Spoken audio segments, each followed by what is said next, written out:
자, 이제 미국 시장 개장 상황을 한번 살펴봐야 되겠죠. 경제를 배우는 유튜버, 오만 유튜버죠. 유사남님 직접 만나보겠습니다. 안녕하세요. 네, 안녕하십니까. 유산함입니다. 네. 네, 오늘, 지금 몇 시죠, 네네. 거기? 이제 9시 12분으로, 오늘, CPI라는 중요한 정보가 발표된 지 약 40분 정도가 지났습니다. 네, 한번 그럼 CPI부터 볼까요? 뭐부터 볼까요? 일단은 그럼 차라리 CPI 먼저 보고 그러시죠. 이야기를 하도록 하죠. 사실 지금 시장에서는 지금 쭉쭉쭉쭉 올라주고 있는 모습들이 보이고, 그리고 현재 채권 시장에서 재밌는 모습들이 보여주고 있는데, 일단 기본적으로 CPI가 예상치를 하회했습니다. 이제 음. 먼트 오브 먼트 기준으로는 예상치와 비슷하게 나왔는데, year over year, 1년 기준으로는 4.9%, 예상치였던 5.0%를 하회해 주면서, 코어 CPI는 0.4%로 그리고 1년 기준으로 5.5%로 양쪽 다 1년 기준으로 예상치를 소폭 하회한 모습들을 보여줬고요. 여기서 좀 재미나게 볼 만한 부분들이 좀 있었는데 일단 제가 예상했던 부분들과 거의 대부분이 일치했지만 예상 외로 이 하락폭을 유지해 준 것들이 몇 개가 있었는데 일단 전기와 운송비와 의료 서비스가 예상과는 조금 더 다르게 조금 소폭 하회하는 예상치를 소폭 하회하는 모습들을 보여줬고요. 전달에 비해서 운송비가 원래 어마어마하게 전달에 올랐었는데 이번에는 마이너스 0.2%를 보여주면서 제가 예상했던 상승폭과는 다르게 하회하는 모습을 보여줬습니다. 자, 일단 요거에서 좀 재미나게 볼 만한 부분들은 가솔린 가격이 3.0%를 상승을 했지만 천연가스, 전기 그리고 난방유가 사실상 하락하는 모습을 보여주면서 에너지 쪽에서도 그렇게까지 강세가 아니었다는 거예요. 0.6%의 가격 상승만 나왔고요. 또 재미난 부분은 드디어 신차 가격이 하락폭에 들어가기 시작했습니다. 이거는 거의 한 1년 만에 거의 처음 있는 일이라 신차 가격 관련해서는 일단은 이렇게 하락폭에 들어갔다는 것 자체가 앞으로 신차 가격이 하락할 것을 좀 예고하는 부분이 보여주는 부분이 있고요. 다만 맨하임 인덱스가 도매 가격 기준으로 보통 가격을 발표를 하는데 이게 전달 대비 원래 3%가량 하락을 하긴 했거든요. 근데 도매 가격이 3% 하락한 거에 비해서 중고차가 소매 가격이 4.4%가 상승했다는 게 조금 예상치를 조금 많이 벗어나게 하는데 좀 많은 부분이 됐던 것 같아요. 방금 그리고 중고차랑 네네. 신차 가격 비교해 주셨는데 그게 무슨 내용인지 잘 못 알아듣겠거든요. 신차 가격 같은 경우는 새로운 차, 한마디로 이번에 네네. 새로 출시된 차를 기준으로 말씀드리는 거고, 중고차 같은 경우는요, 일단은 뭐 당연히 used car이라고 해서 네네. 보통 이제 카렉스나 카바나 같은 곳에서 자동차가 팔리는 거를 말씀 보통 하는데, 근데 맨하임 인덱스라고 해가지고 중고차들의 도매 가격을 알려주는 지표가 네네. 있어요. 있죠. 근데 유명하죠. 그 네. 지표, 네네. 그 지표는 사실 3%가량 하락할 거라고 예고를 했는데, 아, 실제로 소매 가격은 4.4%나 상승해주면서, 음. 사실 이 상승한 이유 자체가 좀 재미나게 볼 만한 게 전달과 전전달에는 도매 가격이, 이제 음. 맨하임 인덱스가 상승했고, 근데 실질적으로 중고차 소매 가격은 하락하는 모습이 보여졌거든요. 음. 이제 근데 그게 지금에 와서 어느 정도 효과가 좀 뒤늦게 이어서 딜레이가 나타난 게 아닌가라고 아, 개인적으로는 생각을 하고 네, 있습니다. 알겠습니다. 그리고 좀 재미나게 볼 만한 부분이 여기 주거비에 관련한 부분입니다. 주거비가 드디어 꺾이는 모습이 제대로 보이기 시작을 했어요. 그리고 예전에 주거비가 사실상 미국 내에서는 집값이 꺾인 지는 렌트비가 꺾인 지는 좀 오래됐거든요. 근데 진로우나 레드핀 기준으로 봤을 때 이제 사설에서 거래되는 렌트비 기준으로 봤을 때 꺾인 지는 좀 됐으나 이게 실질적으로 OER이라는 조사 방식, 연준의 조사 방식으로 인해서 후행하는 효과로 기대를 하고 있었는데 이게 드디어 꺾이는 모습이 이번 달부터 나와주면서 아마 많은 사람들의 예상치나 애널리스트들의 예상치가 앞으로 감에 있어서 5월과 6월의 인플레이션에 있어서 주거비가 급격하게 꺾일 것으로 예상치를 보는 사람들이 많을 것 같고요. 그리고 이번 CPI가 시장에서 굉장히 호재로 판명이 되는 이유는 제가 저번에도 말씀드렸지만 5월과 6월 CPI 데이터가 작년 기준 어마어마하게 높았습니다. 1%와 1.3%라는 어마어마한 수치를 기록했으므로 사실상 아마 다음번이나 다다음번 때는 3%의 1년 CPI의 진입이 거의 확실시 되는 상황이거든요. 이제 음. 그러다 보니까 지금 시장에서는 좋게 받아들이고 있는 면이 굉장히 많은 것 같습니다. 벌써 그리고 3%, 그러니까 3자도 볼 수 있을 것 같으신 거예요, 벌써? 아마 다다음 달까지는 볼 수 있을 것 같다는 생각이 좀 들고요. 근데 아, 문제가 되는 경우는 사실 7월 달부터는 이제 전년도 기준으로 CPI가 굉장히 크게 꺾였거든요. 이제 네네. 그래서 반대로 얘기하면 8월 달부터 발표될 CPI 기준으로는 내려가는 아, 속도가 확연히 줄어들 겁니다. 그래서 다음 달과 다다음 달에 CPI가 꺾이더라도 그렇게까지 호재라고 보지는 못할 수도 있어요. 알겠습니다. 알겠습니다. 자, CPI는 거의 다 봤나요? 혹시 CPI에서 우리가 놓쳤던 것 있을까요? 일단은 제가 모든 부분들은 커버를 해드린 것 같고요. 오늘자 주요 스케줄 한 번 더 리뷰를 해드리면서 일단 시작을 해보도록 할게요. 자, 일단 CPI 지수는 이미 발표가 됐는데요. 이제 이 이후에 원유가 지금 미국 내에 얼마나 남아있는지, 그리고 어제 제가 브리프하게 말씀드리긴 했지만 미국 내에서 전략 비축률을 다시 또 모으겠다고 한 번 더 발표를 하긴 했거든요.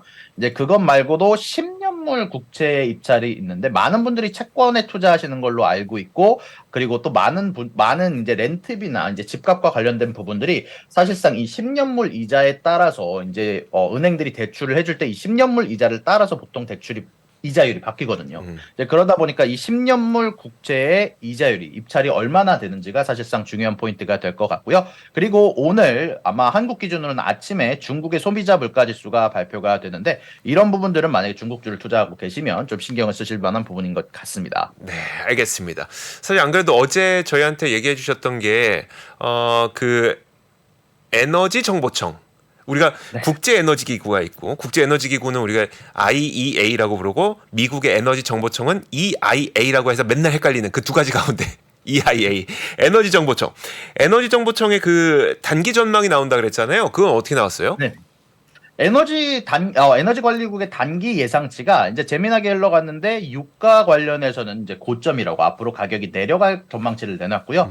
그리고 천연가스 관련해서는 가격이 올라갈 전망치를 내놨는데 이게 좀 재미납니다. 원래는 보통은 천연가스 가격이 날씨가 따뜻해짐에 따라서 천연가스 가격이 보통 떨어지는 경우가 많은데 근데 재미난 거는 이 천연가스가 원래는 가격이 낮게 되면은요. 유가가 천연가스보다 가격이 좀 월등하게 높게 되면은 그러면은 발전소를 돌리는데 천연가스를 쓰는 발전소가 상대적으로 높아지게 됩니다. 이제 그에 따라서 천연가스 예상치가 전달에 비해서 소폭 상승하는 결과가 나왔어요. 조금 더 날씨가 따뜻해질 거라고 예상을 하지만 반대로 이 천연가스가 전기 발전소에 사용될 양을 늘려가면서 전달보다 소폭 상승된 예상치를 내놨고요. 그에 따라서 어제 저녁으로 천연가스 가격이 소폭 상승하는 모습이 보여졌는데요. 자, 이런 거 관련해서 좀 재미난 모습은 유가는 반대로 지금 당장 원래는 유가가 여름 들어서 보통 올라가는 경우가 많은데 지금 당장 유가가 조금 경기 침체나 불확실성이 높다 보니까 그런 부분들 관련을 해서 2023년을 넘어서 2024년까지도 계속해서 소폭 하락하지 않을까라는 전망치를 내놨지만 반대로 얘기하면 불확실성이 상대적으로 굉장히 높은 폭으로 바뀌어져 있는 것을 볼 수가 있는데요. 95% 신뢰성 기준으로 봤을 때도 굉장히 높은 변동성을 예고를 하면서 일단은 사실 불확실성에 관해서는 아직 조금 부족하다. 약간 EIA에서 조금 우리도 지금 확신할 수 없다라는 방식의 리포트를 내놨습니다. 알겠습니다. 되게 특이하네요. 진짜. 그러니까 우리가 원유도 그렇고 천연가스도 그렇고 발전에 사용을 하다 보니까 천연가스는 특히 이제 겨울에는 난방용으로 사용하다 보니 겨울에 비싸고 여름에 싼데 근데 유가가 그러니까 천연가스 가격이 너무 내려가게 되면 오히려 발전소에서도 천연가스를 원료로 전기를 생산해내다 보니까 오히려 에너지정보청에서는 천연가스 가격이 좀 올라갈 걸로 전망하고 있다. 이 말씀이시네요. 네, 맞습니다. 전달에 비해서 예상치가 높아지기도 했고, 그리고 상대적으로 지금 천연가스를 비축하는 구간에 도달을 해 있기 때문에 아마 상대적으로 천연가스 가격이 올라갈 거라고 보고 있는 것 같습니다. 알겠습니다. 유가는 다소 하락할 것처럼 보이긴 하는데 이 뭐라고 합니까? 우리가 그 표준 편차? 표준 편차라고 그렇죠, 하나요? 99%. 네. 네네. 표준 편차가 너무 벌어진 걸 보니 우리도 불확실해서 잘 모르겠다. 라는 결론. 그게 딱 맞는 것 같아요. 네, 알겠습니다. 자, 에너지정보청의 그 원유와 그리고 천연가스 전망 들어봤고요. 자, 다음 이야기는요. 그리고 다음 이야기는 많은 분들이 굉장히 관심을 가지셨을 이야기인데요. 사실 어저께 바이든과 케빈 메카시라는 하원의 의장이 사실 공화당을 대표하는 의장이 나와서 서로 대화를 했다고 하는데 1시간 동안 이야기를 통해서 뭐 아쉽게도 얻어진 게 없다고 발표가 되었는데요. 사실 케빈 메카시가 이 회동이 끝난 이후에 곧바로 우리는 단기적으로 부채 한도를 높일 생각이 없다. 원래는 많은 시장이 기대하고 있던 부분들이 일단 단기적으로 부채 한도의 유예 기간을 준 다음에 그 기간 동안 회의를 통해서 해결을 하는 방식을 예상을 하고 있었는데 케빈 메카시가 아주 간단하게 아주 단호하게 우리는 앞으로 그런 단기 부채 한도를 높일 생각이 없고 우리는 무조건 이번 기한 안에 예산안에 관해서 꽉 깼다라는 굉장히 강력한 의지를 표현을 했고요. 사실 바이든 대통령이 제가 알기로는 곧 연설이 오늘 있는 걸로 아는데 제가 알기로는 예산안에 관해서 예산안을 왜 깎지 못할지에 관한 연설이 오늘 있다고 얘기를 하는데요. 아마 지금 미동부에 와 있는 걸로 아는데 아마 이런 부분들 관련해서 바이든 대통령이 계속해서 부채 한도에 관해서 왜 높여야 되는지 공화당을 아마 저격하는 연설을 좀 하지 않을까라고 개인적으로 생각을 하고 있고요. 그리고 지금 재미나게 제가 보고 있는 부분들이 사실 미국의 채권하면 아무도 토를 달 수 없을 만큼 사실 안전자산이라고들 많이 생각하지 않습니까?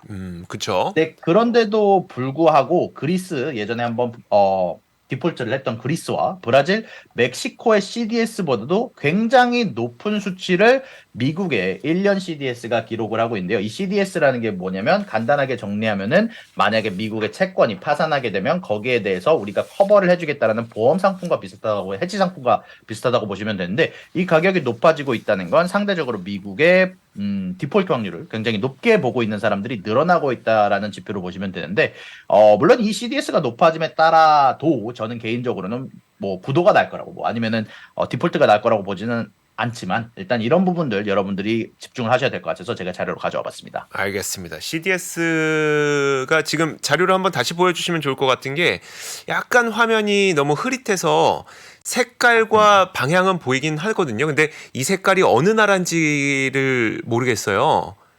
네, 이 검은색이 보여지는 게 미국의 1년물 채권의 CDS로 보시면 네네. 되는 거고요. 빨간색이 멕시코, 파란색이 그리스, 녹색이 브라질로 보시면 되는데 보시다시피 검은색 선이 아주 월등하게 높은 거를 보실 수 있습니다. 멕시코, 그리스, 브라질보다 지금 미국의 1년물 국채가 훨씬 더 위험해 보인다는 시장의 반응이네요. 맞습니다. 너무 잘 정리해 주시네요, 역시. 아니에요. 제가 뭘 합니까? 제가 그냥 저는 듣고 그냥 그냥 이렇게 얘기하는 것뿐이지. 자, 좋습니다. 이제 실적 발표된 기업들 한번 보면 좋을 것 같은데 오늘 그러니까 어제 장 마감된 직후에 실적 발표됐던 기업들 실적 한번 정리해 주시죠. 네, 일단은 어저께 굉장히 많은 회사들의 어닝이 발표가 됐는데 업스타트와 리비안, 쿠팡, 에어비앤비, 옥시덴탈, 트윌리와 이렇게 6개 기업이 많은 한국 분들이 투자를 하고 계시는 기업들이 어닝을 발표를 했는데요. 업스타트가 사실 가장 재미나게 볼 만한 게 지금 애프터아워에서 36%, 40% 가까이 왔다 갔다 하는 모습들을 보여주고 있는데 일단 업스타트가 많은 분들이 모르시는 분들을 위해서 말씀드리면 이게 대출에 관련한 AI 플랫폼이거든요. 근데 이 어닝이 잘 나오기도 했지만 앞으로 가이던스에서 계속해서 손익분기점을 넘을 거다. 그리고 앞으로 낙관적인 전망을 수익 전망을 가이던스를 발표하게 되면서 아무래도 공매도 커버가 들어온 것처럼 사실 장 후에 50%를 넘기도 했었거든요. 50% 넘는 상승을 기록을 했다가 지금은 소폭 내려온 상태지만 상대적으로 지금도 아주 높은 가격을 기록을 해주면서 갭상승을 기록을 했고요. 리비안 같은 경우도요. 결론적으로는 전기 자동차 제조업체가 5만 대 정도의 차량 생산 전망을 유지하기도 했고요. 그리고 1년 전보다 축소된 분기별 소식을 보고를 하면서 주가가 약 6%가량 상승하는 모습이 나왔습니다. 그리고 쿠팡 같은 경우는 어닝이 잘 나오기는 했고요. 사실 어닝이 발표된 후에 소폭 상승하는 모습이 보였지만 가이던스에서 소폭 어닝콜에서 약간 좀 안 좋은 모습을 보여주면서 장 후에 1.38% 하락하는 모습을 보여줬고요. 에어비앤비 같은 경우는요. 사실 어닝이 매출과 EPS 양쪽 다 비트를 하는 모습이 나오기는 했지만 문제가 전체적인 숙박비의 하락에 대한 예상을 내두면서 그리고 또 매출에 대한 가이던스가 사실 원래 시장의 컨센서스가 2.42빌리언 달러였는데 그것보다 소폭 낮은 평균치를 내놓으면서 매출과 전체적인 숙박비 그리고 마진율에 대한 하락이 에어비앤비가 약 11%가량 하락하게 만드는 원인이 되었고요. 그리고 옥시덴탈 같은 경우는 일단 어닝에서 매출과 EPS 양쪽 다 미스가 나면서 장 후에 1.27% 빠지는 모습이 보여줬고요. 트윌리오 같은 경우는요, 일단은 지금 굉장히 많은 하락폭을 보여주고 있는데, 사실 어닝 자체는 매출과 EPS 양쪽 다 시장의 컨센서스를 비트하긴 했지만, 일단 앞으로 다음에 있을 가이던스에 관해서 굉장히 낙관적이지 못한 가이던스를 내놓으면서 3.5% 시장의 컨센서스보다 하회하는 모습을 보여주면서, 후에 파이프샌들러에서 목표 주가를 83불에서 56불로 낮추기도 했고요. 그리고 계속해서 주가가 하락하는 모습을 보여주면서 13%가량 하락하게 되는 원인을 만들었습니다. 네, 알겠습니다. 사실 저도 업스타트도 굉장히 관심이 많은 기업 가운데 하나인데 스타트업 가운데 이게 구글의 인공지능 하시던 분들이 나와서 창업하신 기업으로 알고 있고 그러다 보니까 인공지능으로 대출 조건을 검토를 한 다음에 대출을 해주더라. 그래서 보통 우리가 대출 받을 때 막 신용 등급 평가하고 이 사람이 돈 뗄지 안 뗄지 평가하고 하는데 뭐 일주일, 이주일 걸린다면 얘는 뭐 하루 이틀이면 다 나온다고 해서 되게 큰 내러티브로 관심을 받긴 했는데 이번에 보니까 매출은 또 3분의 1로 줄었대요. 이거 혹시 유사남님 주변에 사용하시는 분 있으세요? 뭐 일단은 제가 은행 쪽에서 일하지는 않지만 사실 업스타트 어닝이 줄어든 데는 아마 앞으로 줄어들 어닝에 관한 부분이 좀 포함이 되지 않았을까. 아무래도 리세션을 예상하는 은행들 쪽에서 아마 이런 쪽에서 계속해서 AI 쪽 플랫폼은 결국 은행이 가져고 와서 그거를 써야지 대출에 써야지 아마 매출이 느는 거라고 생각이 드는데 아마 지금 계속해서 앞으로 갈 부분들에 대해서 저는 사실 가이던스를 좋게 내는 거에 관해서 어떻게 어떤 부분에서 가이던스가 높아졌을까라고 개인적으로 생각을 하고 있는데 아무래도 AI 쪽이라는 부분에서 많은 은행들이 대출을 좀 긴축을 하면서 아마 인건비를 줄이기도 했고 그런 부분들에서 아마 이득을 보려는 은행들이 가져간 부분들이 아닐까라고 생각을 하고 있는데 아마 최근에 있었던 거는 금리 인상에 따라서 대출이 줄어들 것을 예상한 은행들이 매출을 줄이면서 업스타트의 매출도 사실 소폭 줄어들지 대폭이죠. 사실 대폭 네. 줄어들지 않았다는 생각이 들고요. 네. 네. 알겠습니다. 한 가지 더. 리비안도 실적이 좀 좋았는데 지금 보면 적자도 감소했고 긍정적으로 보이긴 하는데 리비안 지금 생산은 어느 정도 하고 있는지도 실적을 통해서 나왔나요? 리비안 같은 경우는 지금 일단은 사실 원래는 얼마나 제조를 했는지는 아직 제 조사를 못 아, 했는데 네네네. 네. 차량 생산 전망은 전과 똑같은 전망을 유지를 하기도 했고요. 이제 그에 비해서 손실은 EPS는 상대적으로 적은 손실을 예상치보다 기록할 것으로 예상이 된 것 때문에 지금 주가가 오른 것으로 알고 있습니다. 네, 알겠습니다. 그럼 마지막으로 자 이제 오늘 우리가 관심 가질 만한 실적 발표를 앞두고 있는 기업들 어떤 기업일까요? 일단 오늘 같은 경우는 재미나게 자동차 기업들의 어닝이 많이 발표가 되는데요. 일단 리오토가 이미 어닝을 발표를 했는데 상당히 좋은 실적을 기록했다고 제가 알고 있고요.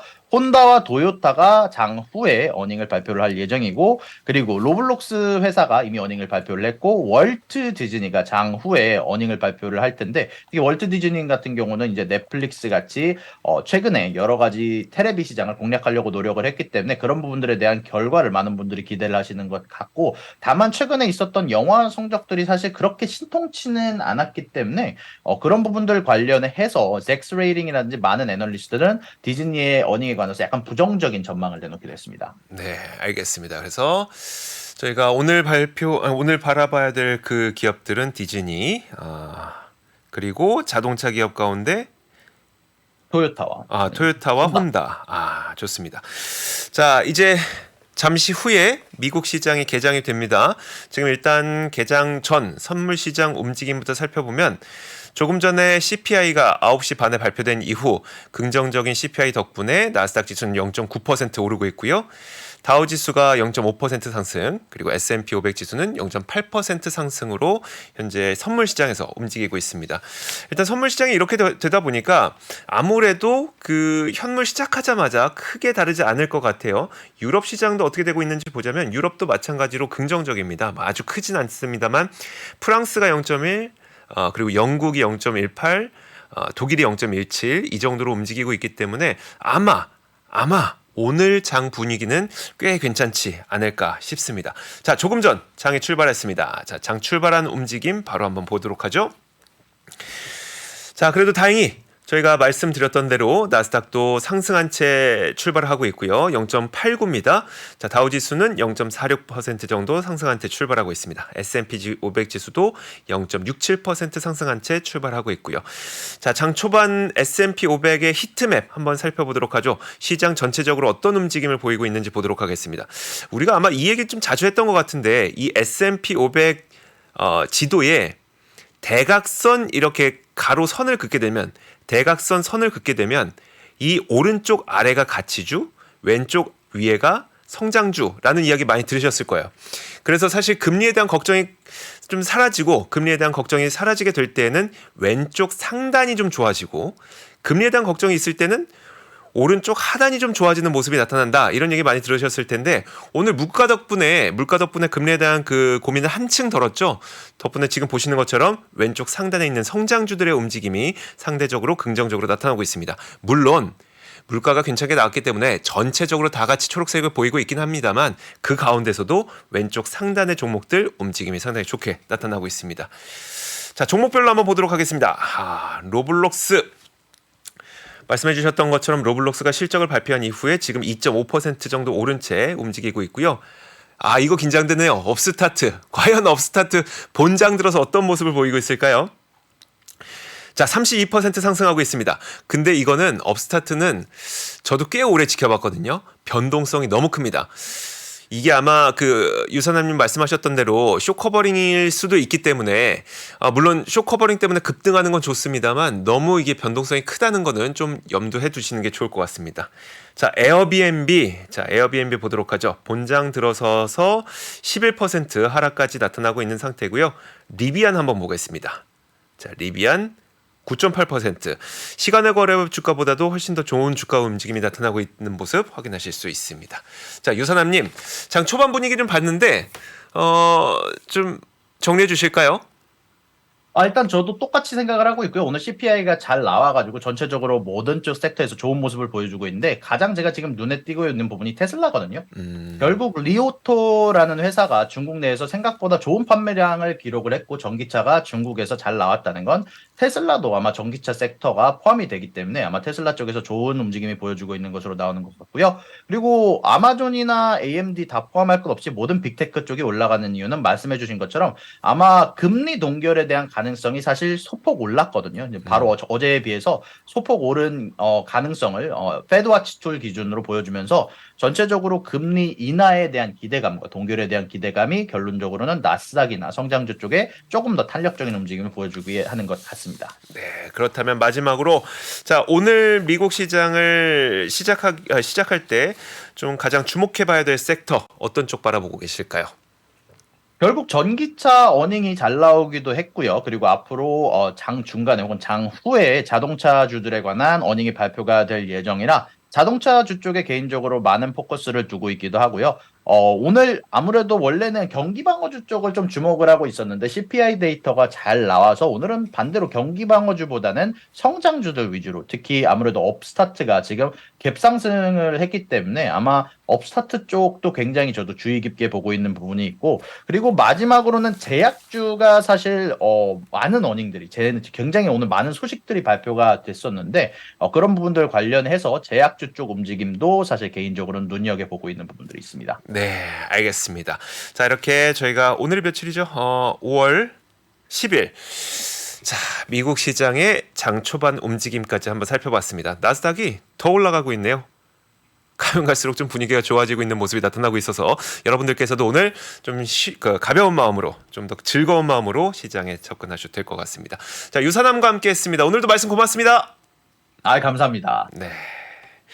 자, 이제 글로벌 라이브도 여기서 마치도록 하겠습니다. 여러분, 다행이네요. CPI가 이렇게 저 사실 좀 긴장했었거든요. CPI 어떻게 나올지 좀 긴장했었는데 다행입니다. 다행히도 시장 예상보다도 굉장히 좋은 것이 나왔었고 앞서 보여드렸던 대로 우리가 그토록 걱정했던 주택 가격이 약간 꺾이는 모습이 나타나고 있으니까 좀 긍정적으로 보셔도 되지 않을까 싶습니다. 여러분 오늘 좋은 밤 보내시고 저희는 내일 같은 시간에 오도록 할게요. 감사합니다. 시간이 흘러도 변하지 않는 여러 가지 원칙과 사고 체계는 존재하거든요. 대가들의 사고 체계, 투자 기법이 아니라 생각의 방법. 그런 거를 분해를 해서 재구성을 해서 하나의 어떤 틀로 조합을 하는 과정이 필요한 것 같다. 라쿤 자산운용 홍진채 대표의 거인의 어깨에 19년간 초과 수익을 달성한 그가 어떻게 주식 대가들의 투자법을 활용했는지 이 책에서 최초로 공개합니다. 대가들의 검증된 투자법을 여러분의 눈으로 직접 확인하시죠.